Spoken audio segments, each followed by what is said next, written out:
Bom dia, sejam todos muito bem-vindos à nossa aula de inspeção pós-mortem de suínos. Essa aula vai ser especial porque a gente trouxe para vocês aí novas imagens, novos vídeos para dar uma atualizada, né? Quem já assistiu às aulas gravadas continuam válidas, porque inclusive as coisas que mudaram foram faladas já nessas aulas, mas os vídeos em si não haviam sido atualizados ainda. Então agora a gente vai ver vídeos mais novos, com Abaco no formato novo, sendo utilizado pelo Serviço de Inspeção Federal. E são imagens cedidas pela nossa querida professora, Mariana Boing, que também trabalha no Convet, é professora, também é professora universitária. E ela cuida ela dá aula na parte de controle de qualidade, né? Vamos lá. O que vocês vão notar durante a aula? Primeira coisa, eu faço perguntas, então achem o chat aí para a gente deixar a aula o mais dinâmica possível. Inclusive, eu tenho que ler as perguntas do chat, porque quem assiste a gravação não consegue ler o que vocês estão escrevendo, tá? Então, é só para explicar isso. Outra coisa, basicamente tudo que eu vou falar é com foco na inspeção federal.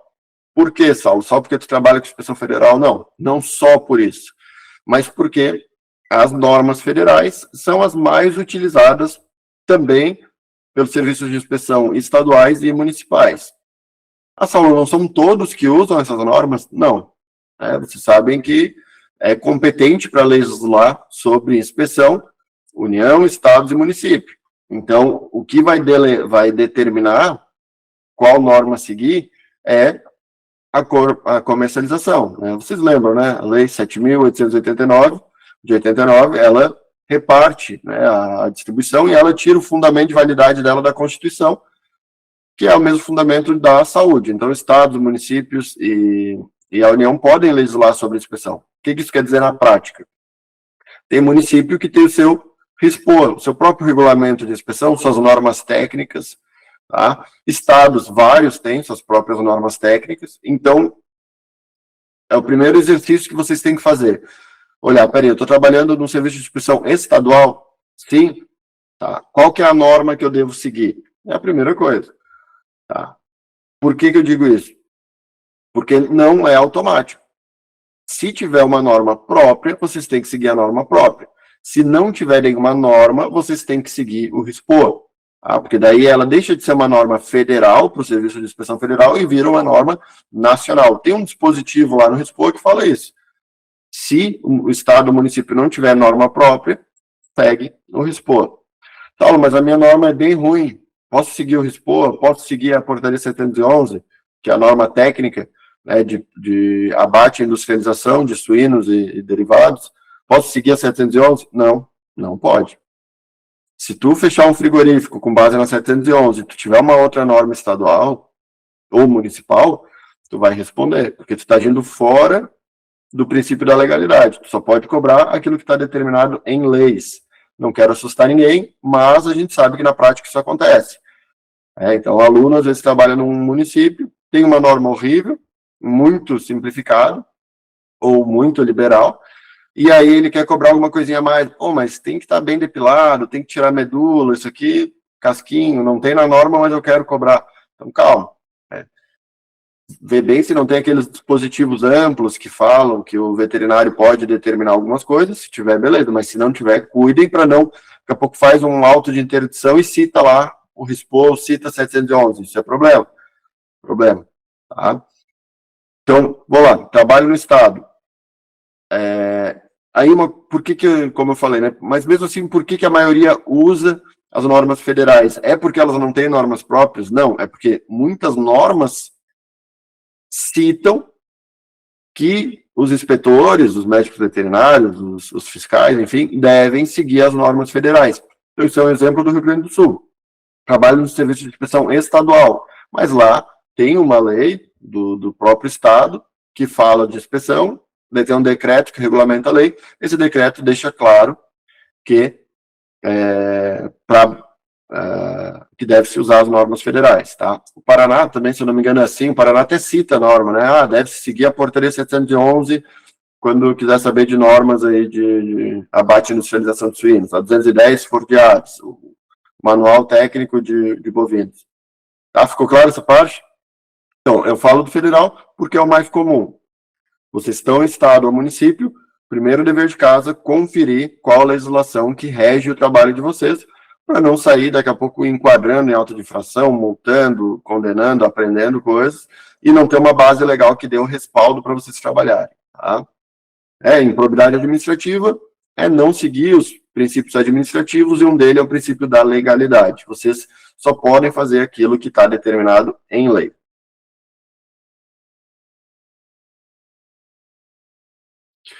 Então, meu nome é Saulo Pasco, sou fundador do Convet, né, auditor fiscal agropecuário desde 2018, mas antes disso trabalhei anos, né, 4 ou 5 anos, já até esqueci, como fiscal estadual no Rio Grande do Sul.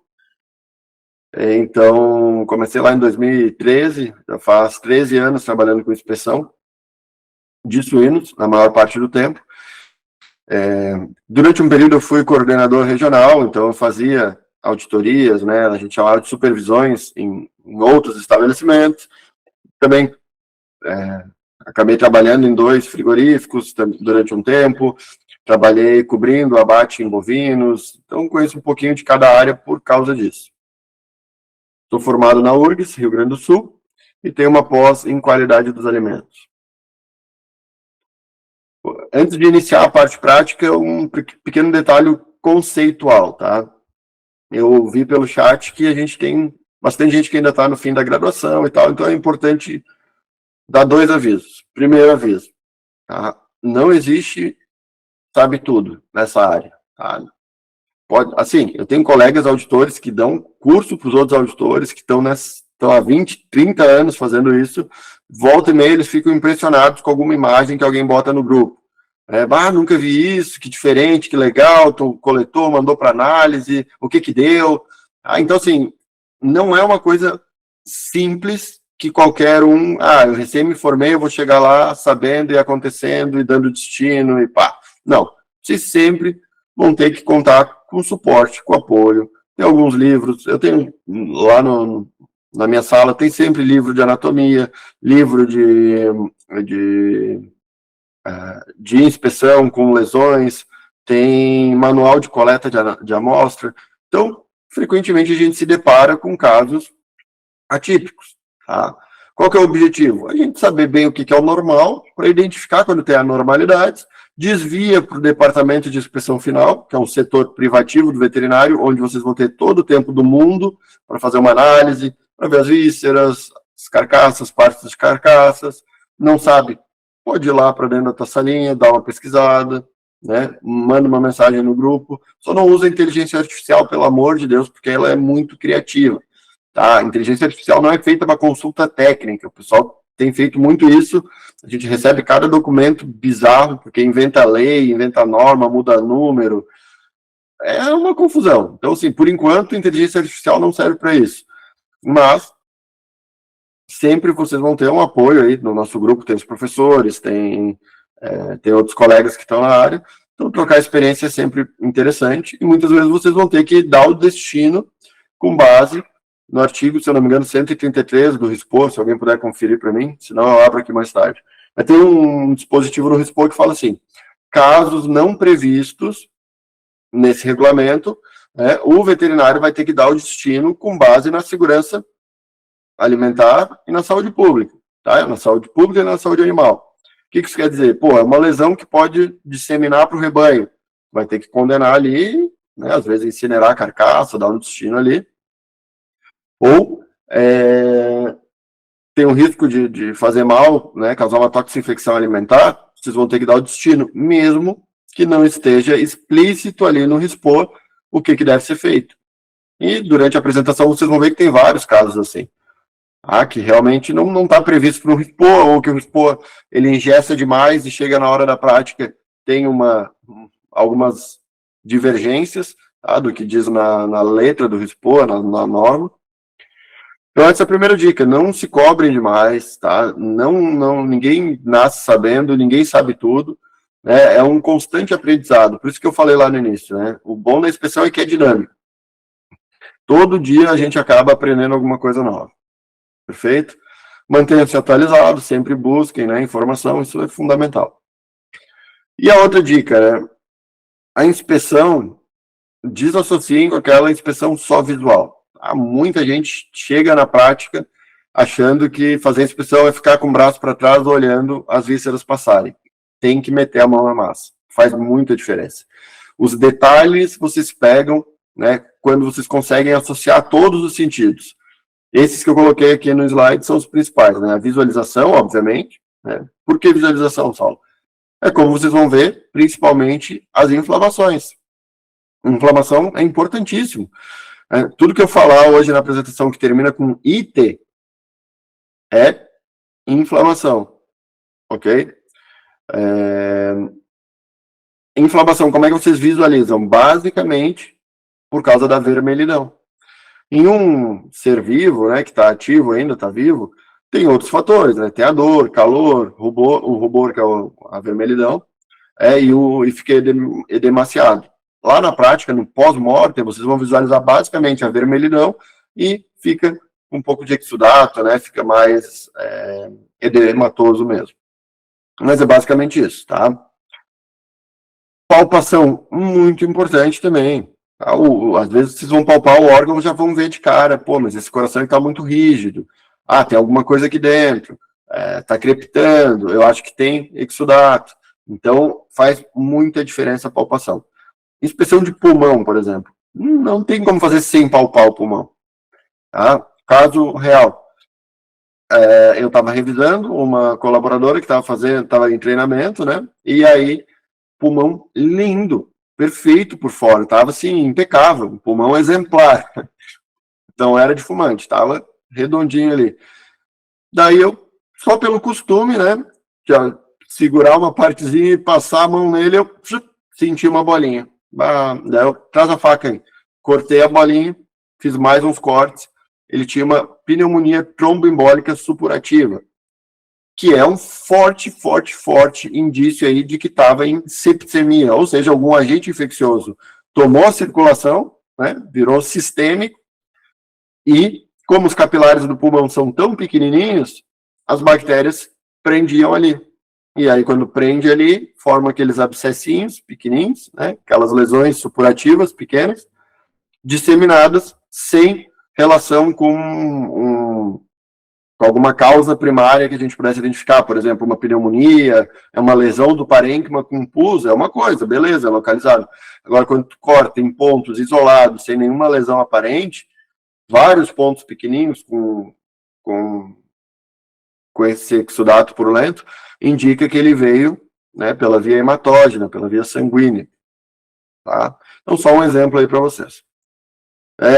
Não vou me delongar muito, senão não vai dar tempo de ver os vídeos, tá? Palpação, então, importante. Olfação. Volta e meia a gente condena a carcaça que tá bonita, mas que tem um odor putrefativo, né? Às vezes ela foi sangrado, mas se perdeu no fluxo e demorou muito tempo para ser feita a evisceração, com odor putrefativo, especialmente embaixo do unto, né? Aquela gordura que reveste a porção parietal da cavidade abdominal. A gente tira o unto e cheira embaixo ali, muito forte, o odor de que as bactérias do intestino já tomaram a carcaça, então o risco é alto. Odor putrefativo, odor medicamentoso, odor amoniacal. Então, às vezes, rompe a bexiga, fica tudo sujo de urina, a gente não enxerga, né? Então, como é que a gente identifica? Olfato. Incisão. Paulo, incisão, o que tem a ver, né? Incisão é importante também, pessoal. Outro caso real. Eu tinha uma colaboradora que era a que mais encontrava linfadenite granulomatosa. E ela usava óculos, não enxergava direito. E o motivo dela ser a que mais encontrava é porque ela mantinha a faca bem afiada e ela era muito cuidadosa. Então, ela pegava o linfonodo mesentérico ali, principalmente, e ela ia cortando aquelas laminazinhas ali com cuidado, e ela sentia, né, aquela raspadinha de leve, opa, cortou areia, então uma lesão calcificada, muito, né, forte indicativo de uma linfadenite granulomatosa, tá? Que eu não vou entrar em detalhe nessa revisão, mas é compatível aí com a tuberculose. Tem uma aula aí que a gente fala só sobre as linfadenites, está no YouTube, inclusive, aproveitem, porque é uma revisão muito completa. Fala tanto das micobacterioses, quanto as outras que podem confundir, como diferenciar, quais impactos para a saúde pública. Tem tudo nessa aula aí, que também está na nossa pós-graduação. Tá? Para quem é aluno, é só procurar lá. Se não achar, me avisa, tá? Porque como a gente está mudando a plataforma, pode ter se perdido aí no caminho. Então, incisão, sim, também é importantíssimo. Opa. Vamos começar com os vídeos, tá? Tá saindo áudio para você?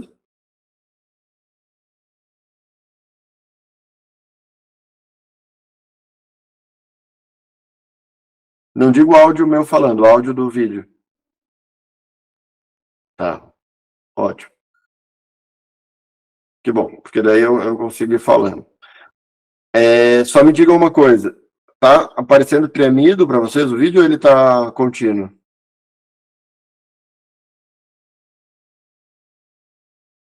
Tremido, né? Para mim ele não treme, mas aqui no Meet ele treme. Eu vou ver se rodando ele 2 vezes ele melhora. Ver se agora tá melhor. Que não, né?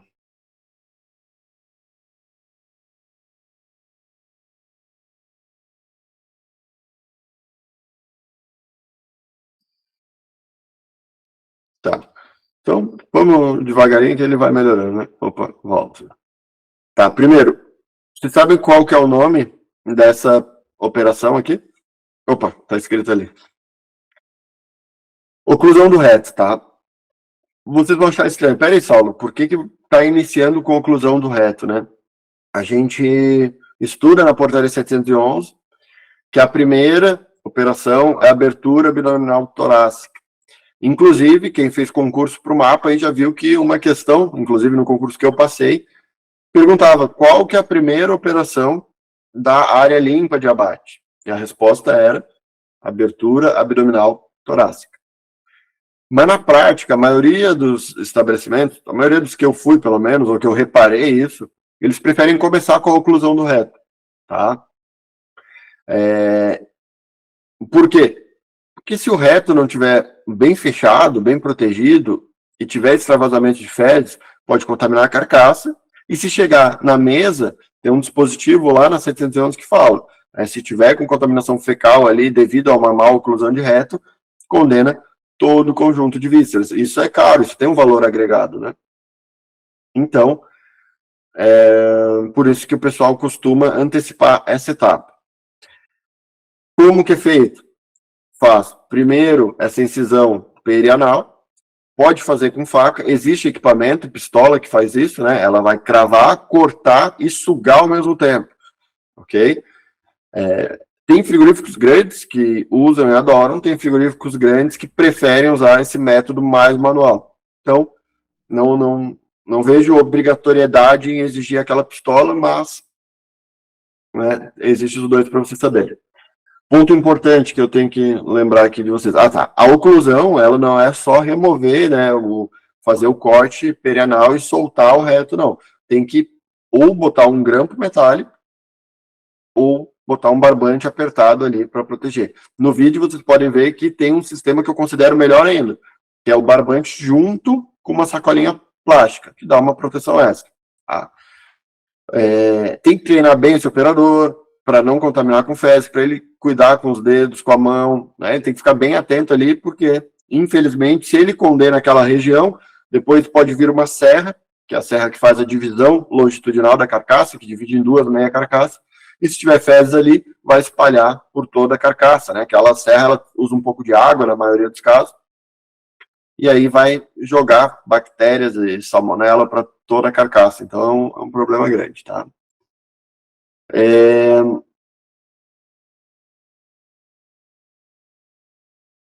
Esses vídeos que eu estou mostrando não é para mostrar para vocês o fluxograma.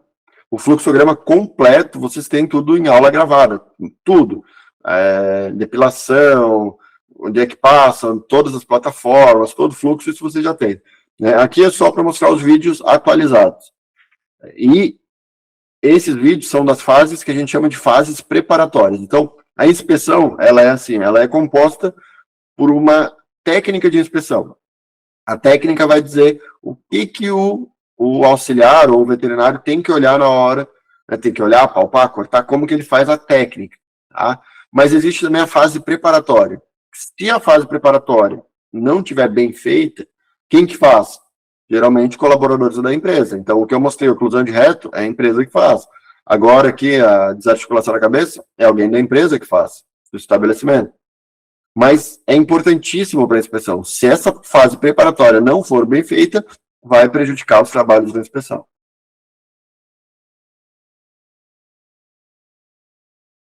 Então, desarticula a cabeça, procura os côndilos do occipital, passa a faca, né, separando, é o atlas do occipital. Depois, vai fazer o quê? Debridamento da papada. Importante deixar a papada aí. Deixa eu ver se eu não pulei nenhum vídeo cruzando reto. Ah, tá. Então esquece a papada por enquanto. Aqui o que é o mais importante? Quando faz essa desarticulação, que o pessoal da linha chama de desnuque, tem que deixar a cabeça ainda presa na carcaça. Isso é muito importante. Deixa a cabeça presa na carcaça. Pode prender pelo queixo, tem gente que prende pelas laterais, tem gente que prende só de um lado. Importante que a cabeça continue presa à carcaça. Saulo, depois da inspeção, se tiver alguma coisa, não vão cortar a cabeça fora? Não dá já para deixar separada?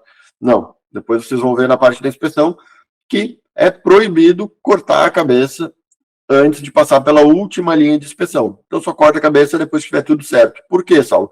Porque se tiver qualquer lesão identificada nas linhas lá na frente, a carcaça tem que ir junto com a cabeça para o DIF, para a gente revisar a cabeça. Também tem linfonodos, tem gânglios, tem pele, tem coisas que a gente pode precisar ver, tá? A abertura da papada, agora sim, é o que a gente chama de debridamento da papada. Opa.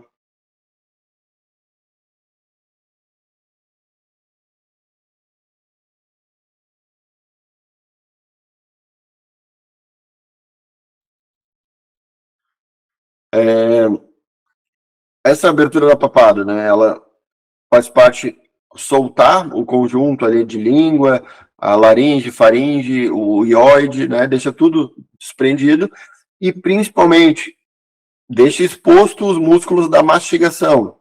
Vocês lembram quais que são? Os dois principais, o externo e o interno? São músculos que a gente vai ter que depois fazer incisão durante a inspeção. Quem que lembra? Masseteres e o outro é um nome bem feio. E pterigoides. Isso aí, boa, Priscila matou na tampa os dois. Então vamos lá, masseter e pterigoide, nessa fase ele tem que estar aparecendo. Linfonodos, toda cadeia de linfonodos da papada e da cabeça precisam aparecer. Por isso que essa fase ela é tão importante. Tá? Vou mostrar depois da inspeção os cortes.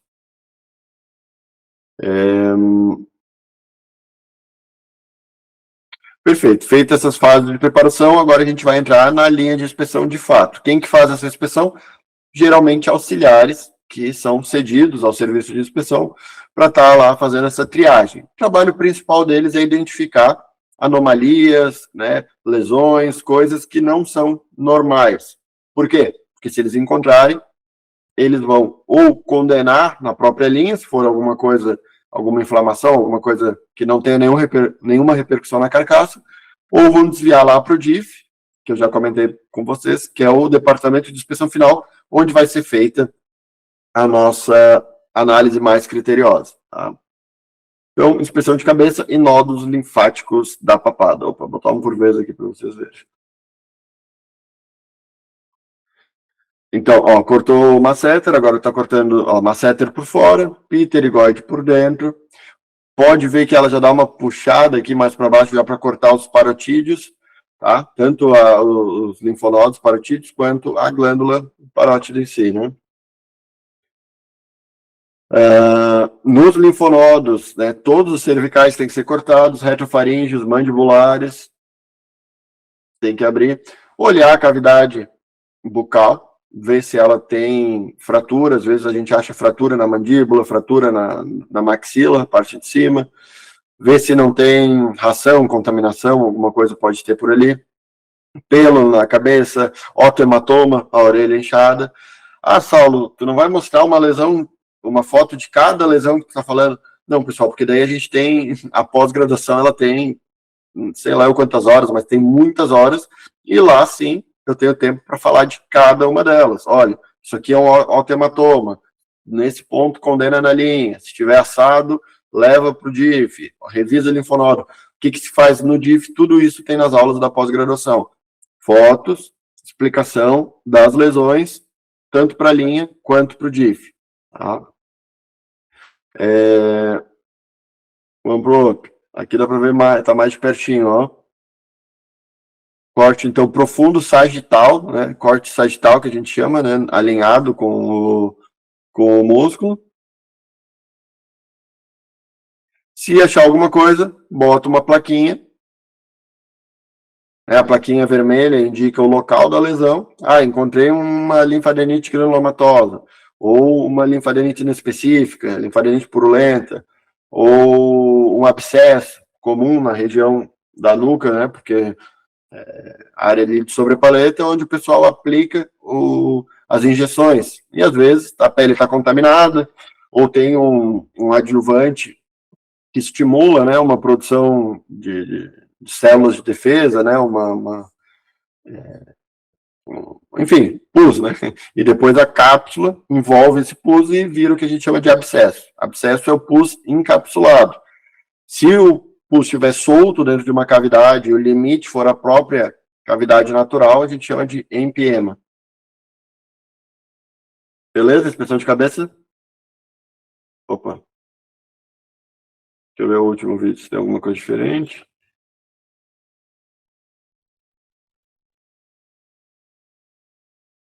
Não, né? E aí, assim, cuidar a altura, iluminação, tudo para conseguir visualizar a coloração. Feito, passou pela expressão de cabeça, vai para onde? Seguindo o fluxo, né, vai para eventração. O que é isso? Abertura da cavidade abdominal torácica e exposição das vísceras. O vídeo fala por si só, né? Primeira coisa, se for macho, remoção do vergalhão, né, da verga, o pênis. Depois, ó, fez essa pequena abertura nessa região que não tem alça intestinal, porque a gravidade faz com que ela caia.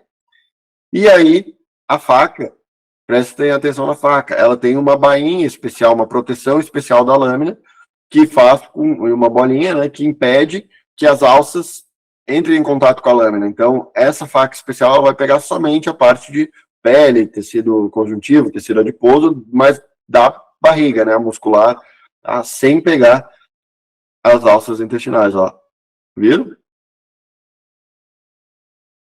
Importantíssimo, porque aqui, mesma coisa. Contaminou, infelizmente, a 711 não dá arrego. Se contaminar, tem que condenar, né?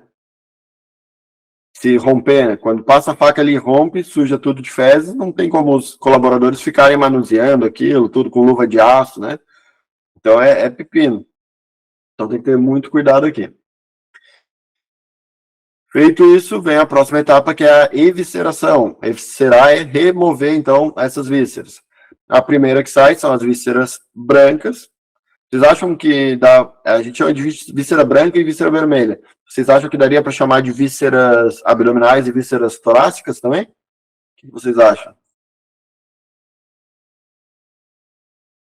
Aí podem reparar que a víscera branca fica numa bandeja bem maior, porque é um conjunto de vísceras mais volumoso, e depois tem uma outra bandeja menor, que é onde ficam as vísceras vermelhas. Por que a gente chama assim, né, e não chama de víscera abdominal e víscera torácica? Porque o rim e o fígado, eles não vão junto com as vísceras brancas. Aí eles estão na cavidade abdominal, eles vão com as vermelhas. O que cai aqui, né? Nas vísceras brancas vai cair intestino, tanto delgado como grosso, o estômago, o baço, o pâncreas e a bexiga. Tá? Então, o único do urinário que vai ali é a bexiga.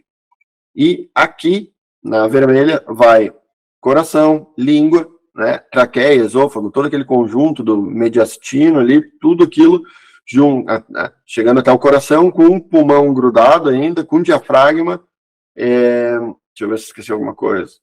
Pulmão, diafragma, esôfago, traqueia, aí toda a laringe, língua. E é isso aí, tá? Saulo, e rim. Rim às vezes vai na bandeja, mas ele também pode ser feito na carcaça. Depende de cada frigorífico. Tem frigoríficos que acham melhor na própria carcaça, então na hora de fazer a evisceração deixa os rins presos e alguém faz essa inspeção em pé lá na linha de inspeção e não faz nas bandejas, tá? Bem lembrado, nas brancas, né, em fêmeas vai descer o útero junto, tá? E aí entra um ponto que eu acho que nem está nos slides, mas bem lembrado aí pela Carol. Útero, em frigoríficos que abatem matriz, é uma expressão bem pertinente, tá? Inclusive tem um ábaco próprio e uma linha própria, a gente chama de linha A2. Saulo, mas na portaria 711 fala em linha A. Mas foi um erro de digitação, tá? Tem a linha A1, que é de cabeça, e linha A2, que é a linha de inspeção de útero. O que vamos olhar nessa linha? Se tem fetos macerados, metrites, né, piômetra, às vezes tem uma infecção tão grande ali que vai ter repercussão na carcaça e que pode levar, então, a carcaça a uma condenação. Por isso que a inspeção do útero ela é importante. Agora, abate de terminação, o útero ele deixa de ser tão protagonista assim, e se o abate for pequeno, então o pessoal costuma fazer, o mesmo operador que faz as outras vísceras brancas, que eu falei, já aproveita e faz o útero junto, tá? Então dá uma otimizada na equipe aí. Apesar de que a portaria 711, ela tem uma tabela e fala o total de colaboradores por linha, né? E lá fala um colaborador para fazer a linha A2, que é justamente essa do útero. Mas, se não abate matriz, tem alguém só para fazer, olha, teria que ser uma velocidade muito rápida para fazer algum sentido, né? E, enfim. Que mais? Eviscerou, linha B, inspeção de intestinos, estômago, baço, pâncreas e bexiga, como bem colocado, né? Não na linha B, na linha A2, mas sai junto nesse conjunto de vísceras o útero. Aqui, ó. Opa. Como eu falei para vocês, né, tem um ábaco. Ábaco é onde a gente faz o registro nosográfico, né? A gente faz a estatística. Quanto que a gente condenou aqui na linha de inspeção. Cada condenação, a gente vai marcar aqui. Então, isso é importante tanto para o frigorífico saber, mas também para a estatística, para a gente ver, o que está dando tanta condenação, quais as medidas de fomento têm que ser tomadas, orientação, educação sanitária, enfim. Tem as suas funções, tá? Então, a linha A, que na verdade é a linha A2, mas repito, lá na 711, né, onde tem as orientações está como A, então paciência, a maioria chama de A, inclusive, mas é a inspeção de útero. Vai marcar, se condenar o útero, marca aqui, contaminação não gastrointestinal, ou contaminação gastrointestinal e biliar, ou alteração restrita. Se não tiver nada, Saulo, marca o quê? Daí não marca, vai passar. Se for para o DIF, o que eu marco? Não marca nada. Deixa, porque o pessoal do DIF vai fazer a marcação. Porque senão vai ter duplicidade de marcação. Tá? Então, tem uma metrite, se tu marca aqui, né, que seria uma... Não tem nem como marcar, né, porque não é contaminação nem alteração restrita. Se for uma metrite, encontrou um exudato purulento, vai ter que ir para o DIF. Não dá para chamar de alteração restrita. Alteração restrita quer dizer que é restrito àquela víscera. Não tem impacto, não tem repercussão na carcaça.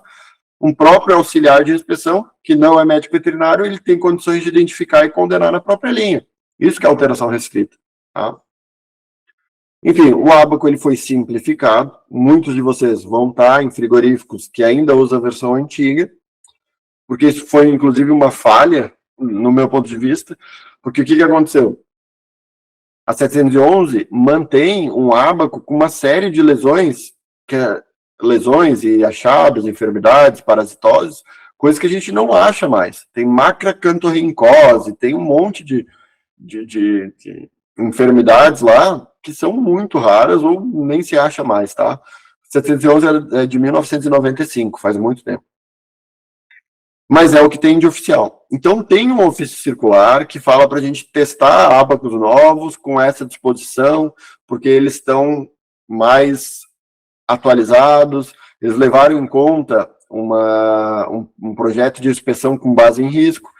Enfim, foi feito um ajuste, mas foi passado para a gente como um teste, né, e mandaram esse ofício circular, e nunca foi mudado na 711. A portaria 711 está em consulta pública, então a gente espera que lá seja ajustado e que venha já com essas correções, tá? Uma delas é isso que eu mencionei. E o que melhora muito aí para a gente treinar os auxiliares, né? Porque para eles decorarem essas três coisas, contaminação não gastrointestinal e biliar restrita, é muito mais fácil do que eles decorarem linfadenite granulomatosa, macroacantorricose, cisticercose, sarcosporidiose, tá?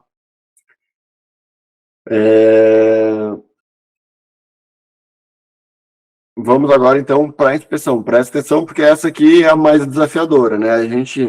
Como é que funciona na prática? Esses auxiliares, eles são cedidos, eles passam por treinamento teórico, depois treinamento prático, depois uma avaliação.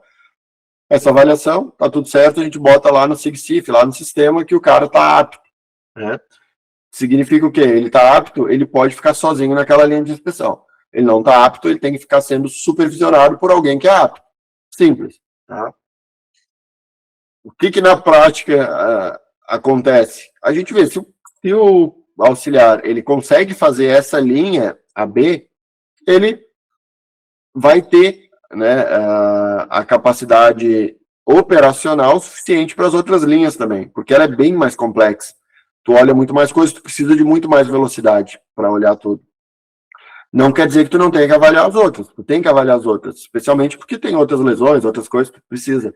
Mas o que eu digo é, o gargalo geralmente é isso aqui. Se a pessoa não consegue fazer essa linha de inspeção, ela não vai ser aprovada, tá? Então tem que ter agilidade, tem que ter atenção, tem que, como eu falei, manter a faca afiada, tem que conseguir cortar com destreza para não cortar as alças intestinais, mas cortar os linfonodos para perceber uma linfadenite. E, enfim, é a linha que eu considero a mais complexa. Então, o que ela está fazendo? Primeiro, posicionando, né? Identifica o reto, levanta pelo reto, que ela vai abrir para um lado o intestino grosso e para o outro lado o intestino delgado. Eu falo mais devagar do que o vídeo, né? Mas, enfim, quando repetir, eu continuo. Vou tentar falar um pouquinho mais rápido. Agora ela está cortando os linfonodos da cadeia mesentérica. É um dos principais sítios primários. Esse termo ele é muito importante para quem trabalha com inspeção. Sítio primário da linfadenite granulomatosa.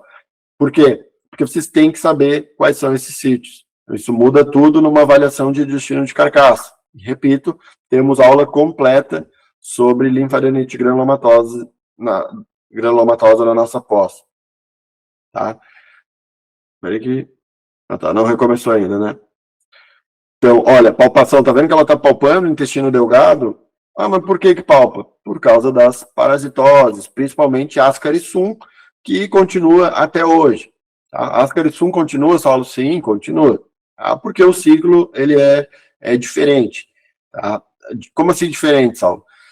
Eu não mencionei antes para não aprofundar, tá? Mas lembra que a gente corta masseter e pterigoide, a gente corta coração, a gente corta língua. Por que a gente corta esses músculos? Porque são músculos que precisam de muito oxigênio, eles se movimentam muito e eles são atrativos para algumas parasitoses. As principais que a gente desenvolveu essa técnica por causa delas, principalmente, cisticercose e sarcosporidiose. Mas, atualmente, elas estão cada vez mais raras. Por que elas estão raras? Porque são parasitas, né? O cestódio, que é um verme chato, que é a cisticercose no suíno, e no humano causa teníase, lembra? Tenesólium, verme chato, compridão. Ele é um cestódio. Mas tem também a sarcosporidiose, que é um protozoário, tá? Mas que forma uma lesãozinha, parece um grão de arroz, assim, muitas vezes está calcificado, enquanto que a cisticercose causa o cisticerco, que é a vesícula com líquido dentro, e parece ter um grãozinho boiando dentro, né, que é o Scolex ali. Por que elas estão cada vez mais raras na suinocultura industrial? Porque o ciclo é heteroxeno, ou seja, depende de 2 hospedeiros, sendo que o definitivo é o humano e o intermediário é o suíno. Então, como o suíno tem que ter contato com fezes de humano, ou água contaminada, ou lavagem, ou alimento contaminado de humano, na suinocultura industrial isso está cada vez mais raro. Ah, Saulo, mas não acabou por completo? Não. Quem abate matriz e de vez em quando aparece até em terminação, eu sei porque os colegas botam em grupo, às vezes eles mandam para o laboratório e de vez em quando aparece. Tá? Onde é mais comum isso? Em abates clandestinos, em produção de subsistência. Quem tem suíno no fundo de quintal, às vezes usa latrina, lembra quando faz as necessidades, né, numa casinha, um buraco no chão, um fosso, faz ali mesmo. Contamina lençol freático, depois contamina as hortaliças, e aí fecha o ciclo. Então, pode aparecer sim. Tá? Eu costumo contar a história do irmão de um colega meu, que ele é auditor fiscal federal, agropecuário, e o irmão dele teve neurocisticercose, tá? Moravam no interior quando eram jovens, e o irmão teve a neurocisticercose. Então, não é uma coisa completamente eliminada, mas está cada vez mais incomum. Perfeito? Tá.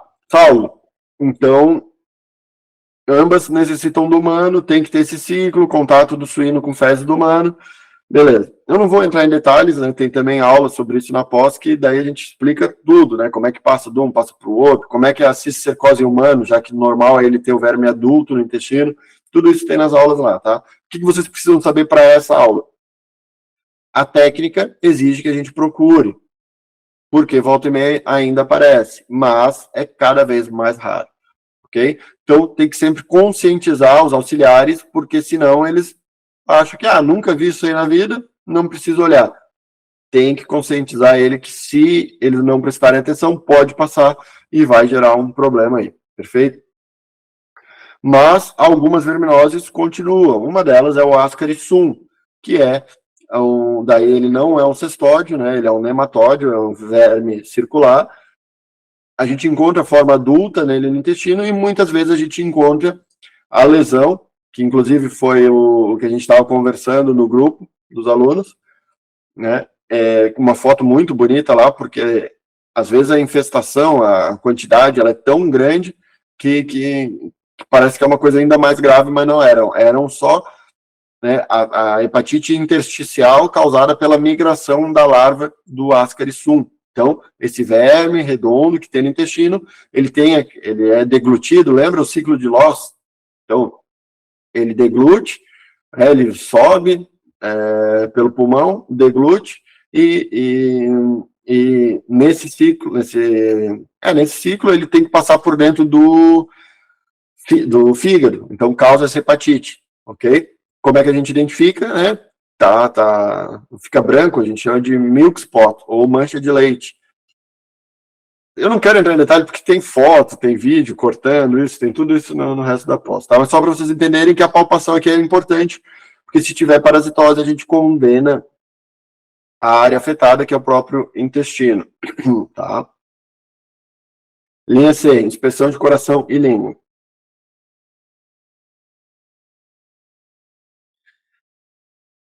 A fase preparatória aqui é um pouco diferente.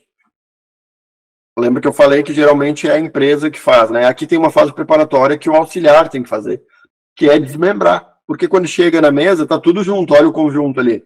É língua junto na laringe, junto com as glândulas, junto com diafragma, esôfago, traqueia, tá tudo emendado, né? Então, tem que dar uma boa examinada, tá? Começando pela língua. Olha que interessante, corte medial ventral, ou seja, embaixo da língua faz um corte sem atravessar a língua. Por quê? Porque a língua geralmente ela é vendida inteira. Então, se tu atravessa, tu vai desfigurar essa língua, vai perder um valor. Então, não precisa, faz o corte medial ventral e palpação. Falei lá no início, palpação é muito importante. Passa o dedo, que aí vocês vão encontrar cisticercose, sarcosporidiose, ou arame, abscesso. O suíno é muito curioso, ele machuca muito a língua, vocês vão achar alguma coisa ali, tá? Se achar um abscesso, 99% das vezes é localizado, já está bem encapsulado, já condena a língua e resolve. Mas se ele estiver muito inflamado, tu vê que é uma coisa grave, né, viu que as glândulas estão alteradas, os linfonodos alterados, manda para o DIF, porque pode ter acometido outras áreas também. Perfeito? Então, língua, tranquilo, né?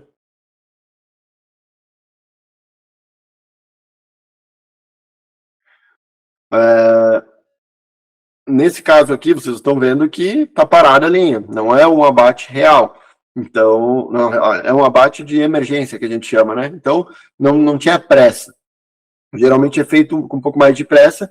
E em locais que vende a língua, aqui já é feito um corte para separar a língua das amígdalas, né, da faringe, e depois vai aí para o coração. Coração, corta da base ao ápice, depois corta o espaço interventricular, para ele fica aberto, né? Sempre tem que conseguir remontar ele, porque se quiser vender como um coração, no formato de coração, tu consegue, né? Então, tu abre, fecha, corta da base ao ápice, passa na água morna, 38 a 40 graus, importante, porque daí tu vai visualizar o endocárdio, o epicárdio, saco pericárdico, tu vai conseguir ver, remover o sangue, ver se não tem uma endocardite, que é importante, pode ser uma endocardite vegetativa, que é muito, um indicativo aí de uma erisipela, que é zoonose. Então aqui tem que ter atenção, tá? Passa na água para remover os coágulos e o sangue e a próprio exudato seroso que fica ali no entorno, né?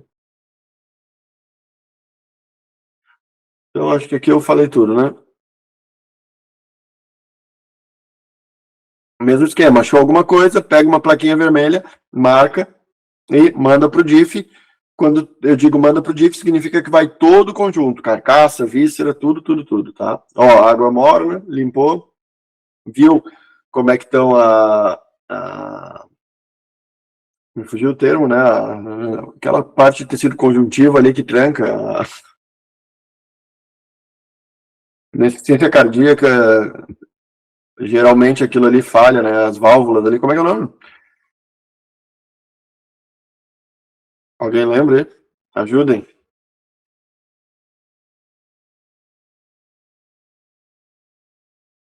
Meu Deus, que é firmezinho ali, né? Que quando contrai o ventrículo, o sangue ele não volta pro átrio, né? Ele desce do átrio, contrai para ele ir pela pulmonar, para ir oxigenar no pulmão, voltar, depois vai pro átrio esquerdo, ventrículo esquerdo e bombeia pro resto do corpo.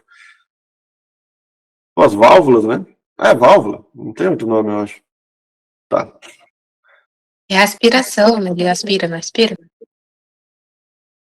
Não, mas eu queria lembrar o nome das válvulas, mitral e a... enfim, mas chama de válvula, tá bom, né? Para nós é o que importa. Tricúspide, boa, valeu. Pulmão, tá? Olha que interessante, a faca, desde lá do intestino, notaram que sempre passa faca? Por, por quê?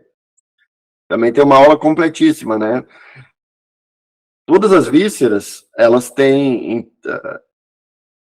a última camada dela, né, uma membrana serosa, produz um líquido seroso. Então, tem essa membrana parietal e visceral. Entre as duas membranas tem um líquido seroso que permite que as vísceras se movimentem, se adaptem, né? Se não, imagina, o suíno está lá deitado, um outro deitou em cima ou pisou na barriga e ia explodir, né? Tem que ter essa flexibilidade. Tem os ligamentos que mantêm uma limitação, mas o líquido seroso ele é muito importante. Senão ia estourar essas vísceras. Imagina um estômago cheio de ração, vem um outro suíno e pisa em cima e estoura. Então ele tem que ter essa mobilidade ali dentro, tá? Por que eu estou falando isso? Porque a gente, primeiro, esse líquido seroso, às vezes levemente sanguinolento, porque devido ao abate ali, né, ele atrapalha a visualização da superfície. Mas não só por isso, porque esse líquido ele realmente tem que estar seroso. Ele não pode estar purulento. Depois, na aula vocês vão entender o porquê e como identificar, tá? E é um outro forte indicativo aí de que está tendo uma septicemia, então a gente tem que prestar atenção. Mas o ponto que eu quero chegar é, a faca é um auxiliar muito importante, porque tu passa a faca, tu consegue enxergar com muito mais qualidade a superfície do órgão. Pulmão, intestino, fígado, baço, passem a faca para visualizar com mais segurança. Olha a faca. Linfonodos, o que vocês vão cortar aqui? Deixa eu voltar um pouquinho para... Ó.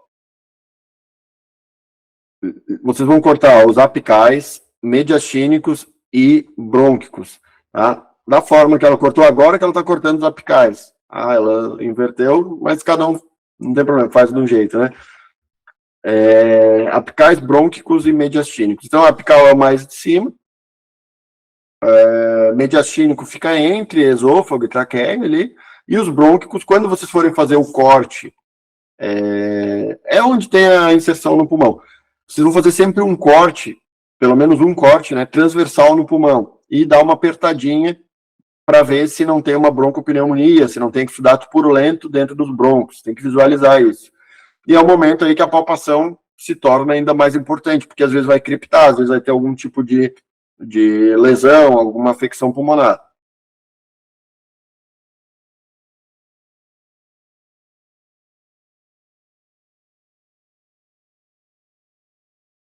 Ó, e vocês vão ver que nesse pulmão, por exemplo, tem áreas que ele está mais colabado, né, diminuindo de volume, às vezes até hepatizado, que fica com uma característica de fígado. Então tem alguma coisa ali, sabe? O que pode ser? Uma pneumonia curada, alguma coisa pontual, mas não custa abrir e apertar, né, para a gente ver se não tem um exudato, uma inflamação, mostrando que está ativo, porque daí muda de figura. Tá? Local mais comum de ter, né, lobos apicais, que a gente chama também de orelhinha na prática. Essa orelhinha, que é a pontinha do pulmão, é o recordista para ter pneumonia enzooótica, tá? Então, o micoplasma, que é a bactéria que causa, ele é muito comum e tem aqui. É extremamente difícil diminuir a incidência dessa bactéria, mas tem vacina, tem como tratar, mas na prática a gente encontra com alta frequência. O problema é o micoplasma? Não. O problema é que ele muitas vezes é porta de entrada para infecções secundárias. Tem os estafilococos, os streptococos, que infelizmente aí podem passar para o humano, então a gente tem que sempre ver se não tem uma infecção secundária purulenta ou alguma lesão, uma policerosite, alguma coisa, né, que deriva. Às vezes abre, né, brecha aí para outros agentes, por isso que a gente tem que cuidar. E aqui achou alguma não conformidade, passa a faca e vai visualizar, vai palpar, vai atrás. Tá? Ó, falando em não conformidade, olha só, por fora quase não dava para ver nada no pulmão, ó. Mas na palpação viu que estava um pouquinho mais firme. Então, passa a faca. O que tem ali? Exudato. Olha, do outro lado, opa, olha essa bolinha aqui, ó. Vocês enxergam ou ficou pequeno? Mas aqui, ó, é um exudato purulento. O que a gente tem que cuidar aqui? Vamos lá, primeira coisa. Exudato nunca é bom no pulmão, tá? Porque o RISPO, ele é um pouco confuso nessa parte de afecções pulmonares, tá? Mas, primeiro vou classificar essa lesão junto com vocês aqui, tá? Praticamente não tem mais inflamação. Então, eu não diria que é uma afecção pulmonar aguda. O que é aguda? Que aconteceu há pouco tempo. Tá? Ela é mais crônica, já aconteceu há mais tempo. Como é que eu sei? Por quê? Inflamação, aquela vermelhidão que fica na área da lesão, já praticamente não tem bem pouco. Mas tem o exudato. Tá? O exudato, ele inicia mais líquido, mais purulento, um purulento mais líquido, e depois ele vai ficando mais caseoso, mais ressequido, mais num aspecto de queijo, tá? Então, quanto mais velha a lesão, mais firme é e mais seco, tá? O que isso quer dizer? Quer dizer que o corpo do animal, as defesas do animal já estão vencendo aquela infecção, está eliminando aquilo lá, ou até já eliminou. Então, isso são neutrófilos mortos com bactérias mortas e tal, né? Mas, olha ali, eu apertei e tem um pulo ali. Então, ainda pode ter resquício de bactéria e a gente vai ter que avaliar outras coisas. Então, essa carcaça vai ter que ir para o DIF. Importantíssimo. Por quê? Porque a afecção pulmonar com repercussão na carcaça é condenação total. E tem vários tipos de acometimento na carcaça. Por exemplo, pode ter uma aderência de pleura purulenta. Então, a pleura parietal, que está lá nas costelas, está purulenta, a infecção chegou até lá, né, que é uma área que, como eu falei para vocês, tinha que ter somente o líquido seroso ali. Então, é um indicativo aí de que teve repercussão na carcaça. No mapa, é simplificado. Olhou a carcaça, tem uma pleura seca, aderência de pleura seca, remove e libera. Tem uma aderência de pleura úmida, a aderência de pleura úmida manda para cozimento, né? Aproveitamento condicional pelo uso do calor. A aderência de pleura purulenta para o Ministério já foi padronizado, que é a condenação total. Por isso que se achar exudato, mesmo que uma lesão em fase de resolução, que é essa que a gente está vendo aqui, está resolvido já? Não matou por completo, né? Um abscesso já indica uma cronicidade, porque ele já tem uma cápsula de tecido conjuntivo. O corpo não é em minutos que vai formar essa cápsula. Se tem uma cápsula de tecido conjuntivo, a gente já está falando de uma lesão que já tem algum tempo. É mais crônico, é o que a gente chama de fase de resolução. Vai para o DIF, por quê? Porque a gente vai ter que avaliar algumas outras coisas, que é aquilo que eu falei que o RISPO cita. Então, afecções pulmonares com exudato, afecções pulmonares agudas ou em fase de resolução com exudato, que é o caso aqui, com acometimento da pleura, do tecido pulmonar e dos linfonodos, vai para cozimento. Aproveitamento condicional pelo uso do calor. Tranquilo, né? 99% das vezes, quando está nesse estágio, vai ter acometimento dos linfonodos, porque eles drenam essa área, eles filtram essa área. Então, se tem tudo isso de bactéria, pus brigando ali, sistema imune versus bactéria, o linfonodo está grandão, trabalhando, está reativo, ou está infartado, ele está dando o máximo dele. Então, é muito normal que esteja. Assim como a pleura. É bem comum que, nesses casos, ocorra uma aderência de pleura. Se juntar isso, manda para cozimento. Saulo, está curado, né? Não tem esse pus líquido, é uma lesão antiga, não tem mais inflamação, a aderência de pleura é seca, né? Aí poderia remover, condena o pulmão, obviamente, a área afetada sempre se condena e libera o resto para consumo em natureza. Perfeito? Perguntas? Saulo, vai a carcaça inteira ou o órgão com pus para o DIF? Carcaça inteira. Quando eu digo assim, ó, desvia para o DIF, sempre vai o conjunto inteiro.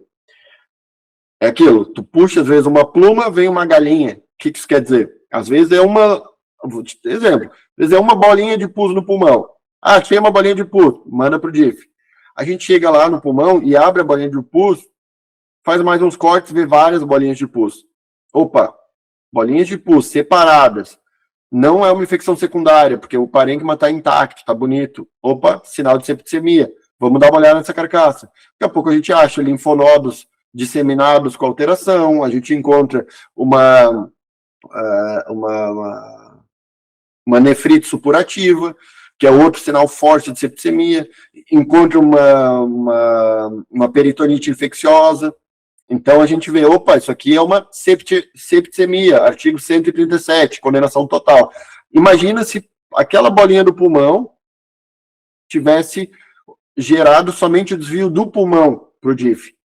E dessa bolinha a gente identifica, né, essa pneumonia tromboembólica supurativa. A gente viu que é uma coisa mais grave. Cadê a carcaça para a gente condenar? Ah, já foi, misturou, não sabemos mais. Perdeu a correlação de víscera e carcaça. Então, sempre que tiver algum risco para a carcaça e suas partes devem ir para o DIF. Isso inclui cabeça, patas, todas as vísceras. Achou só no pulmão? A víscera branca vai também. Por quê? Porque o destino das vísceras deve ser todos iguais ou superiores, tá? Então, se vai para cozimento, as vísceras também não podem ser aproveitadas em natureza. Se vai para condenação, víscera também tem que ser condenada, tá? Ficou claro?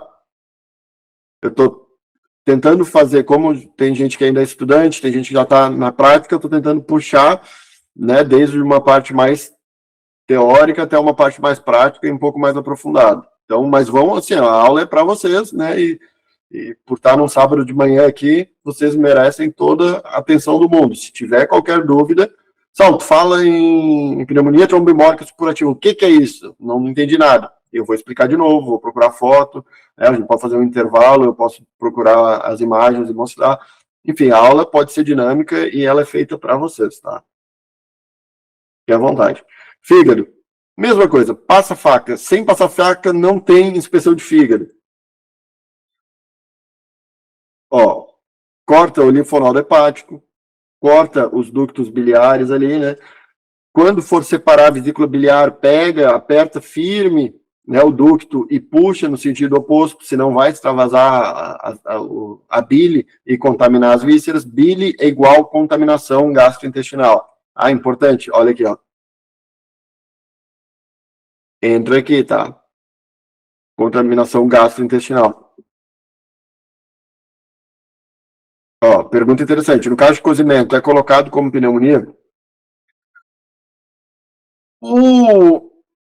A pneumonia, ela exigiria um diagnóstico muito complexo para quem trabalha na inspeção, que é assim, a velocidade, né? A gente tem frigoríficos no mapa que trabalham a 400 suínos por hora. Talvez tenha até mais, né? Mas eu tenho certeza que tem a 400 suínos por hora. Então a gente não pode ser, ah, não, separa aqui, vamos fazer uma tomografia, vamos coletar, vamos mandar para análise, fazer um raio-x e tal. Então é macroscópio. A gente tem que dar vazão. Então, muita coisa a gente vai condenar ou dar o destino com base no quê? No risco, na possibilidade de ter.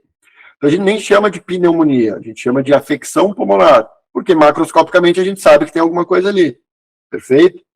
Então, afecção pulmonar é o que a gente vai registrar nos informes nosográficos, e aí vai ter o destino de aproveitamento condicional pelo uso do calor. Tá? Não sei se foi essa a pergunta, mas imagino que sim. Fígado, o que pode ter? Peripatite, pode ter hipertrofia, ele pode estar todo aumentado, pode estar hipotrofiado, pode ter parasitose, pode ter as hepatites, que são vários tipos, pode ter cirrose, tá? O Lucas complementou, né? No caso de cozimento é colocado como pneumonia, porque aqui é colocado como pneumonia. Aquela lesão com o pus dentro é uma afecção pulmonar, né? Pode ser uma pneumonia, mas aí vai, como eu disse, de estado para estado, ou município, vai registrar conforme tiver determinado. No mapa a gente tem um manual, praticamente, que ele diz cada uma das lesões, é uma tabela enorme, ele diz assim, lesão tal, o enquadramento do RISPO é tal, tu vai lançar no sistema como tal. Por que isso? Porque todos os lançamentos devem ser padronizados, são os mapas estatísticos que a gente chama, ok?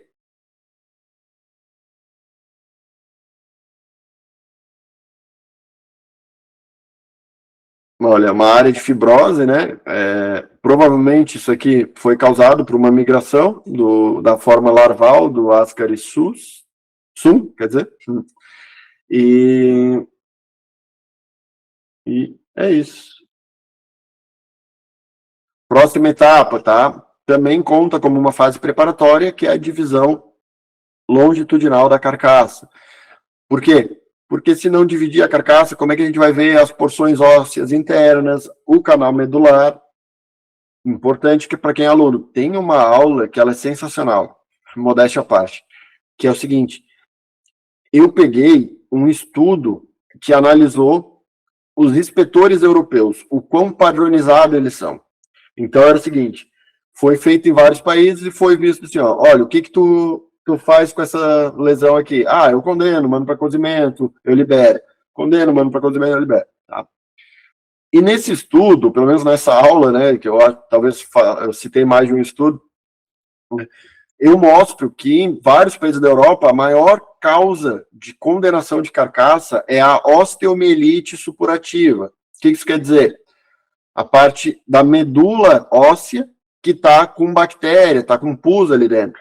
Isso é condenação total, porque é um forte indicativo de septicemia, né? Imagina, todo o sangue que passa ali, né? Produção de sangue, toda a circulação, né? Enfim, é uma área que se chegou bactéria ali, chegou em toda a carcaça, septicemia. Cara, e no Brasil, a maioria dos colegas nem faz as pesquisas de osteomielite supurativa, né? Então, é uma coisa pertinente. Pô, em países da Europa, maior causa de condenação. No Brasil, pouco se faz essa busca. E para conseguir fazer essa busca, tem que ter a divisão em duas meia carcaças, para a gente ver o canal medular. Então, qual a principal causa dessa osteomielite? A principal causa é canibalismo, né? Caudofagia. Eles mordem. Também na aula a gente explica as causas, por que morde, como é que identifica. Não vou aprofundar, né? Tem tudo gravado lá. Mas, basicamente, é o seguinte: mordeu, inoculou agentes infecciosos, streptococcus, estafilococcus, né? Que são gram-positivas, estimulantes, assim, da produção de pus, né? Bactérias supurativas. Piogênicas, na verdade, né, que estimulam a produção de pus. Essa inoculação faz com que essas bactérias desçam pelo canal medular, causando um empiema, e muitas vezes vão aparecer em ponta de costela, no fim da porção óssea da costela, onde inicia a cartilagem, a gente faz um corte ali e identifica, ou na cernelha, né, no processo espinhoso das vértebras torácicas, a gente encontra também. Enfim, tem uma aula só sobre isso e, assim, eu acho isso com muita frequência no abate, muita frequência. Se a gente não identificar no abate, ou vai ser identificado na desossa, ou só o consumidor quando for fazer em casa. Então, às vezes o pessoal compra uma costelinha de porco, faz aquele molho barbecue, aquela batatinha, vai se servir, tá cheio de pus ali. Então, tem que ter cuidado, isso aqui é importante, a gente tem que encontrar. Além, se pegar um consumidor que come mal passado, ele pode ter problema. Tá? Você sabe, principalmente Streptococcus, ele é perigoso para o humano. Tá? O estáfilo vai dar uma dor de garganta, vai dar uma lesão mais branda, mas o strepto ele é complicadinho. Enfim, também não pode ter pelo aspecto repugnante, a gente precisa condenar. Então, costela pode ter, o carré nessa parte também da sobrepaleta da nuca, né, do suíno. Então, a gente tem que ter esse cuidado, tá? Uma pergunta interessante aqui. No caso de hepatoparasitose localizada, o destino é o descarte total do órgão, esse mesmo pode ser encaminhado para subprodutos? Primeiro, alinha isso com o estabelecimento, porque não tem problema nenhum fazer um descarte parcial, ok? Vocês que vão avaliar. Opa, pegou só um lobo aqui do fígado. A empresa vende o fígado em partes? Vende. Não vejo nenhum problema. Não. É a área afetada que a gente vai condenar. Ah, Saulo, mas aqui é uma parasitose com risco para o consumidor.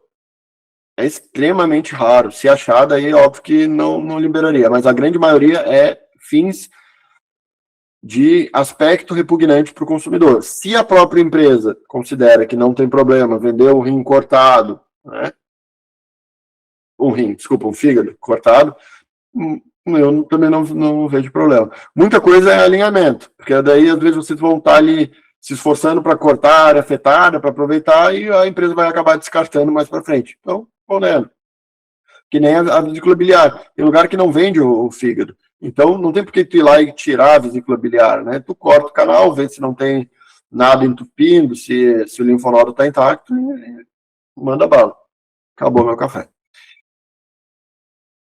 Divisão longitudinal. Tudo isso que eu falei, então, até agora, da osteomielite purulenta, supurativa, está relacionado com esse corte. O corte tem que ser bem no meio da carcaça para mostrar a medula para vocês.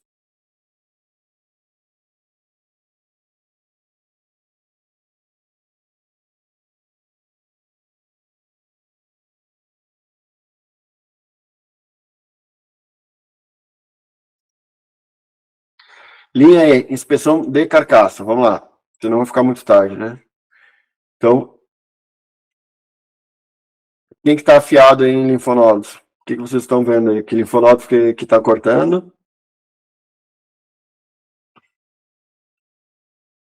Depois eu vou botar mais uma vez, tá?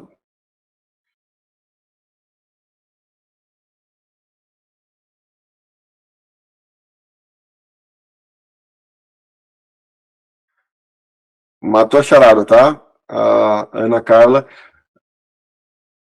Ó. Inguinal superficial ou retromamário. Depende se é macho ou fêmea, né? Esse linfonodo, esse fica logo embaixo da pele, nessa região aqui, né? E ele faz o quê? Ele drena a parte externa do pernil, pele, enfim, a parte externa do pernil e da barriga. Então, olha que interessante. Ele é um sinalizador de problemas nessa região. Muitas vezes vai ter um abscesso na pele, um corte, alguma infecção, alguma coisa, e ele vai ficar aumentado de volume, reativo, alterado, que a gente chama, né? E dependendo do grau, ele vai estar até com conteúdo purulento dentro, porque vocês lembram, né, que os linfonodos, ele é um órgão importante de defesa também. Ele está cheio de células de defesa, ele vai ficando reativo. Ele drena a linfa, sim. Nessa drenagem, se ele encontra algum agente infeccioso, ele começa a atacar aquilo. Isso faz com que ele vá aumentando de volume, se multiplicando, replicando. Então, identificou uma bactéria, ele vai... Aí tem toda aquela parte da imuno que eu não vou entrar em detalhe, mas ele fica grande e aumentado. Tá? Encontrou alteração nesse linfonodo, vamos revisar a área que ele drena. Se tiver alguma coisa, a gente vai condenar toda a área de drenagem desse linfonodo. Isso é importante. Vou repetir o que eu já falei outras vezes. Nas aulas da pós, a gente faz toda uma revisão anatômica, que é fundamental para o inspetor entender. Olha só, esse linfonodo drena o quê? Drena parte externa do pernil, drena a barriga. Esse aqui, parte articular do pernil. Esse aqui, parte articular da paleta. Esse aqui, pulmão. Esse aqui, costela. Então, essa revisão anatômica ela é muito importante e a dica para quem vai começar a trabalhar é compra um livro. Tem vários aqui, ó, de anatomia. Vê se vocês enxergam aí, ó. Ali tem o verde, o Goethe, e aquele outro que eu gosto mais ainda, que é Anatomia dos Animais Domésticos, que é todo ilustrado, bem ilustrado. Então ele é muito bom. E, se quiser mastigado, né, assiste a aula da pós, porque daí tem as fotos, né, dos suínos, cortado no meio, foto do suíno apontando onde é que é cada linfonodo. Tem os vídeos também, abrindo cada um deles, explicando. Então, fica bem completo, tá? Esses dois linfonodos, né, que a Ana Carla citou, o inguinal superficial e o ilíaco, eles são esfoliados. O que é isso? Eles não são excisados, tu não corta eles fora nessa etapa aqui. Vocês só vão dividir eles em pequenas lâminas, isso que se chama foliar, vamos transformar eles em lâminas, vários cortezinhos, ok? Cuidado, porque o ilíaco, ele é muito importante, mas ele está também no filezinho, que a gente tem que cuidar para não descaracterizar o filezinho, porque é um corte de valor agregado aí do suíno. Então, um corte só o linfonodo, sem cortar o músculo atrás. Na prática, quando ele está reativo, é muito fácil de identificar, ele está bem grande. Então, se estiver grande, ele é o principal sinalizador de artrite. Se ele estiver grande, carcaça vai para o DIF. Tá? Porque lá a gente vai abrir as articulações. Ficou claro? Fora isso, o que mais que se faz? Né? Abre os linfonodos com cuidado. Revisa pleura, peritônio, né? Todas essas membranas internas que revestem a cavidade abdominal e a cavidade torácica vão ser revisadas. Toda a porção óssea, coloração. Né? Coloração pode estar com icterícia, pode estar anêmica, pode estar de várias formas. Então, sempre vai dar uma circulada na carcaça, ver ela inteira, ver se não tem nenhum problema. Eu só não pulei nada. Inspeção de rins. Como eu já disse, pode ser preso na carcaça ou na mesa de inspeção. Aqui está sendo feito na mesa de inspeção. Então, rompe a cápsula renal, olha, tira ela para o lado, e vai examinar a superfície do órgão. Aqui, a grande maioria das lesões vai gerar somente a condenação do próprio órgão e vida que segue.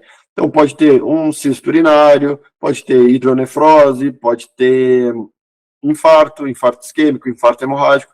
Tudo isso tem foto, tem vídeo mostrando o destino, tudo isso nas aulas. Não vou entrar em detalhe, mas só cuidem porque nem tudo é alteração restrita com condenação direto na mesa de inspeção. Muita coisa vai levar, muita não, mas algumas coisas vai levar a carcaça inteira lá para o DIF para revisar. Uma delas, nefrite supurativa, anotem isso. É o mesmo princípio do pulmão, vários pontos de pus, sem uma lesão clara no parênquima que mostre que é uma infecção secundária. Então, são vários pontos que a gente vai ter que investigar, porque muito provavelmente seja de uma via hematógena e não uma infecção ascendente do trato urinário, tá? Tudo isso também a gente trata na parte de DIF. Então, alguns exemplos aqui para vocês, tá? A gente ensina também a identificar quando é infarto, quando é congestão, qual que é a diferença, quais os tipos de congestão. DIF, Departamento de Inspeção Final, como eu falei, é o local onde o veterinário tem todo o tempo do mundo para fazer uma análise mais criteriosa. Aqui também, repetindo as aberturas dos linfonodos, que não é pertinente agora. Daí, olha que interessante aqui, ó. Saulo, eu tô no DIF. No DIF, tu vai ter que abrir, dependendo, né, qual que foi o motivo que desviou essa carcaça para o DIF, tu vai ter que abrir muitos outros linfonodos. Revisar os que já foram abertos lá na linha e abrir outros. Então, é uma linfadenite lá no mesentério, no intestino, né? Quando for para o DIF, vocês vão ter que abrir outros linfonodos, porque a gente vai ter que ver se teve uma generalização daquele agente infeccioso. Eu tenho que me segurar para não aprofundar em falar em agentes infecciosos e tal. Enfim, assistam a aula de linfadenite que vocês vão ver o que significa isso, quando ele generaliza. Tá? Muda tudo de figura. Mas tem que saber abrir. Então, que nem aqui está abrindo o linfonodo pré-crural. Né? Pega o contorno da musculatura e ele fica ali na gordura embaixo da pele. Tá? Tem que saber achar ele. Abrindo ele do outro lado agora.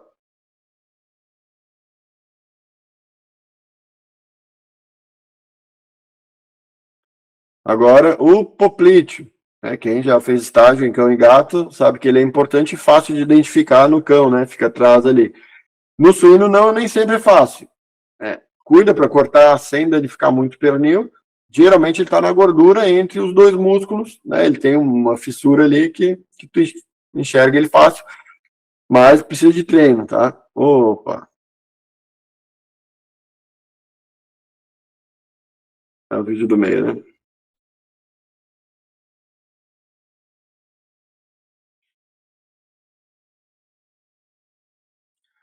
Então, também revisa ilíacos, os superficiais, porque como na linha é muito rápido, às vezes o colaborador deixou passar alguma coisa. E a gente tem que ver qual que é a dimensão do problema, e para isso temos que revisar, e volta e meia a gente encontra nessa revisão pontos de linfadenite granulomatosa, por exemplo, que vão ajudar ao quadro, né? Daí, linfonodo escapular, vamos visualizar o axilar da primeira costela, muito, muito importante. O external, a gente vai olhar também, deixa eu ver se tem aqui no... Aqui está revisando, olha os ilíacos, como eles já estão aumentados de volume ali. E já estão infartados, né, com aquela coloração mais escura no contorno. Por que eles estavam assim? Porque estava drenando uma fratura, olha só.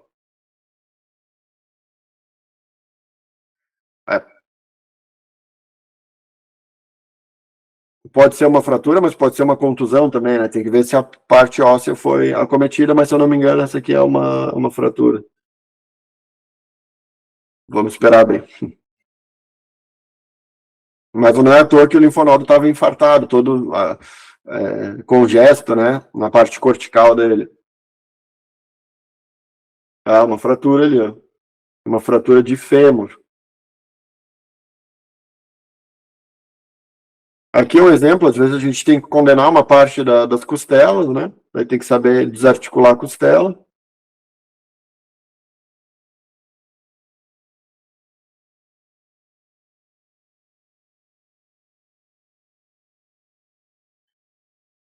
Como eu disse para vocês, às vezes tem aderência de pleura seca, então tá seco, né? No pulmão lá foi resolvido já, tá curado, que a gente chama, pneumonia curada.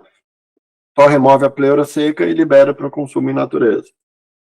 Né? Cuida aqui nessa parte, porque alguns auxiliares gostam de jogar uma aguinha para dar uma molhada, para ela sair mais fácil.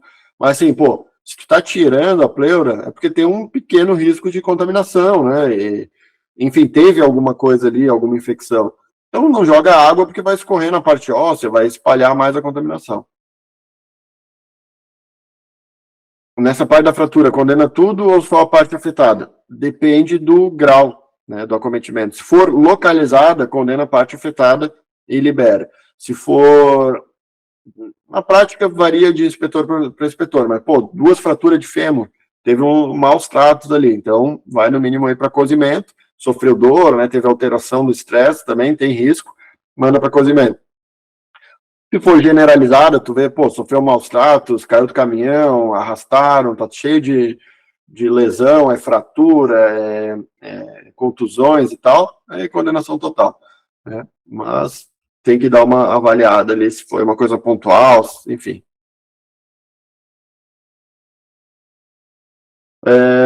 Aqui importante também, né? O pessoal tem que treinar desarticulação. Aqui está separando a articulação, porque é o húmero com escápula, né? Húmero escapular. Então, achar a cabeça do húmero, separar da cavidade glenoide, rompe a cápsula, rompe os ligamentos e separa essa parte da paleta, porque às vezes tem uma artrite, tem uma fratura, tem alguma coisa que tu precisa remover, tá?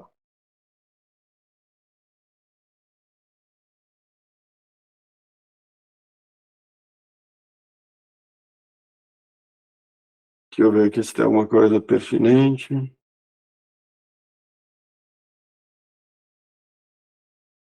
Identificando se a escápula foi fraturada ou não, né, se o húmero teve fratura ou não, né, como teve lá no pernil, no fêmur, a gente tem que ver se não teve nos outros membros, tá? É importante, porque, como eu falei ali, se é num membro só, condena a área afetada e libera, mas às vezes foi mais de um. Se ele não abrir, muitas vezes passa batido. Importante, as articulações társicas e carpais, né? Região de jarrete e tal, passa a faca para romper a cápsula, pelo menos, porque se tiver uma artrite, já vai ali sair também a membrana aumentada, um exudato. Não vou entrar em detalhe, porque a aula de artrite são umas 2 ou 3 horas falando sobre artrites, então vai prolongar demais, mas é importante saber identificar, né, na hora de abrir. Aqui é aquela que vocês viram, né? Olha, é uma fratura que tem que condenar toda a região acometida, não tem como liberar isso, porque vai que na desossa passa esquírulas ósseas e aí crava na boca do consumidor ou perfura o intestino de uma criança, então não dá, né? Tem lascas de osso, já era, tem que condenar com uma boa margem de segurança aí, fora a parte sanguinolenta, que é um prato cheio para multiplicação microbiana. Isso aqui é o que a gente chama de fratura antemortem. Quando tem esse volume todo de sangue, é porque ocorreu com o suíno vivo lá. É diferente, óbvio, de uma fratura de depiladeira, né, que é pós-morte. A gente pode condenar a área afetada, mas sem, né, não tem aquele apelo do bem-estar animal, né, porque muita condenação é por maus tratos, né. Então, por exemplo, o suíno inspirou a água do tanque de escaldagem, cozinhou o pulmão dele, né, ele sofreu, ele não tinha sido bem sangrado, a morte ocorre por hipóxia, né? 3 minutos sem oxigênio, 3 minutos no mínimo de sangria. É o que leva o animal à morte, ao óbito. Não foi respeitado, botaram dentro do túnel, né? Vivo, dentro do túnel de escaldagem vivo, ou do tanque de escaldagem, depende. Condenação total. Fraturas múltiplas, maus tratos, condenação total. Então tem esse apelo do bem-estar animal, tá? Bem-estar animal e também porque realmente tem um pico de estresse, adrenalina, né? Se tem agentes infecciosos ali, ele tem essa facilidade para se espalhar com mais tranquilidade, por isso também tem esse risco, eles são condenados. Deixa eu ver. Importante, né? Não tem vídeo aqui, mas assim, o fiscal ou o inspetor tem que saber fazer essa desarticulação da carcaça, ela é importante, tem que treinar. Na aula eu mostro uma que ela é importante porque ela é difícil e que a gente tem que treinar porque a gente usa bastante, que não tem por que a gente condenar às vezes a paleta toda, a gente pode tirar uma porção menor. Então, na articulação do húmero radioulnar, né, o húmero radioulnar, ali onde tem o cotovelo mesmo, o olecrano, lembra que ele tem uma incisura troclear, onde a tróclea, ela desliza dentro? Ali a gente tem que encontrar essa incisura, passa a faca contornando para romper os ligamentos colateral, lateral, colateral, medial, para ver a superfície da articulação, para diferenciar se é uma osteocondrose ou uma artrite infecciosa, e para também remover sem ter que condenar a paleta toda. Então, enfim, todos esses pormenores, a gente ensina isso na pós-graduação. Para quem não é aluno, essa aula é aberta, acho que esqueci de falar no início, tá? Então, a gente tem alguns cursos que tem toda essa parte com mais detalhes. Não se preocupem, muita gente olhou os vídeos e pensou, bah, isso é muito complicado, eu nunca vou aprender. Não, vai aprender, porque tu vai ver foto, vídeo, explicação em detalhes de cada uma dessas atribuições aí dos inspetores, tá? Fiquem tranquilos. E muito é prática, mas então, vendo a aula, vendo a explicação, vai lá, pratica. Chega numa necrópsia, picota a carcaça toda. Muita coisa que eu aprendi foi assim, chegou na necrópsia, eu, pá, agora que eu vou abrir isso aqui tudo. E vai lá e mexe tudo, porque vai fora de qualquer jeito, né? Depois, abate de emergência é imediato. Como o fiscal que determina o abate de emergência, ele tem que ver essa carcaça depois lá dentro do abate, então é bem interessante porque vocês começam a fazer links. Pô, tinha uma hérnia aqui, cheguei lá dentro, a hérnia estava estrangulada, gerou uma septicemia, peritonite infecciosa, condenação total. Começa a casar bem, né, o que a gente vê no antemortem com o que a gente vê no pós-mortem, e também não tem pressa no abate de emergência imediato. Ele vai entrar no abate ou no abatedouro de emergência, porque quem não conhece frigoríficos exportadores, uma época a Rússia exigia e muitos têm um mini abatedorzinho do lado das pocilgas que é para fazer o abate de emergência, né? O bicho está sofrendo, já era abatido lá. Então, esse abate de emergência, ele não é naquela velocidade 400 sinusório. Então, é um momento aí para vocês treinar, abrir, separar, só costelinha ali. Na pressa do dia a dia, às vezes, tem que passar a faca mesmo, né? Mas, nesses abates, é uma oportunidade muito interessante para vocês treinarem, tá? Quais são as pós que a gente tem essa parte de inspeção mais aprofundada? Pós gestão da qualidade, microbiologia e inspeção de suínos, vai ser inaugurada agora, né? Tá com preço promocional, inclusive. Não sei se tem alguém da equipe que pode mandar o contato, ou dá para escanear aqui. Pode até testar para mim, porque eu não sei se está funcionando, escanear e ver onde é que cai isso aqui. Fila de espera, então essa pós vai ser lançada agora. Pós-graduação, especialização de inspeção de aves, bovinos e suínos. Essa pós ela foi criada porque, como estão contratando muito médico veterinário credenciado agora, muitas empresas estão pedindo que se tenha uma especialização ou experiência na área, e essa pós aqui é como se tivesse experiência na área, porque vocês vão ver tudo, né? Cada uma das linhas, cada um dos destinos, tudo. Tá? Essa já faz parte, inclusive essa aula faz parte dessa pós-graduação aqui, e tem uma outra pós, que é a pós em gestão da qualidade, inspeção e tecnologias de produtos de origem animal. É a pós mais robusta que a gente tem. Ela é de 8 meses, no mínimo, e tem aula de tudo que vocês podem imaginar. Ou seja, toda a parte de controle de qualidade, os laboratórios, como é que faz análise e tal, é bem aprofundada, é muito densa, tem muito conteúdo, muita videoaula, professores excelentes, temos vários professores que são PhD, professores universitários, até que trabalham no exterior, em universidades fora do país, tá? Ou que, enfim, que fizeram pós-graduação fora. A turma é boa mesmo. Eu sou o mais fraco da turma, para vocês terem uma ideia, ok? Ah, tá, vai ser lançado na segunda já, então, depois de amanhã. Para quem está assistindo a gravação, não esquece que eu disse, mas para quem está aqui ao vivo, depois de amanhã vai ser liberado. Tem alguma promoção, se eu não me engano, para essa aqui? A Daiane está online. Mas se escanear, cai na lista de espera, né? Beleza, obrigado, Hilary. A Hilary testou. Essa aqui já está sendo comercializada, tá? Que ela é bem mais focada em inspeção, aves, bovinos, suínos, para quem quer trabalhar e meter a mão na massa nessa parte. E essa outra aqui serve para tudo, porque, cara, quem faz essa pós pode pegar a RT em vários, desde laticínio, mel, ovos, pode ser fiscal, pode passar em concurso, pode ser MVC, né, médico veterinário credenciado, cedido. para trabalhar em controle de qualidade, coordenador de controle de qualidade, realmente essa pós, ela é top, ok? Mas é bem mais longa, tem mais conteúdo, então cada um vai se encaixar em um caso aqui. Essa aqui é para quem eu já trabalho com suíno, ou eu já sei que eu quero trabalhar com suíno, porque daí tu também vai ficar fera em suíno. Entenderam a lógica? Essa aqui serve para os três, amplia o teu leque, tá? Mas ainda assim é focada em inspeção. E essa última, o leque é gigante, o leque 360, tá? Tu sai daqui um profissional completo. Tá? Tem valor especial mesmo, então, para quem se cadastrar. Fique à vontade. Vamos lá, pessoal. Dúvidas? Ficaram com alguma dúvida da aula? Querem voltar alguma coisa antes que a gente encerre aqui? São 10h38, ainda temos alguns minutinhos, né? A gente não fez intervalo, então conseguimos tocar um pouco mais rápido. Mas fiquem à vontade, se quiserem comentar alguma coisa da experiência prática.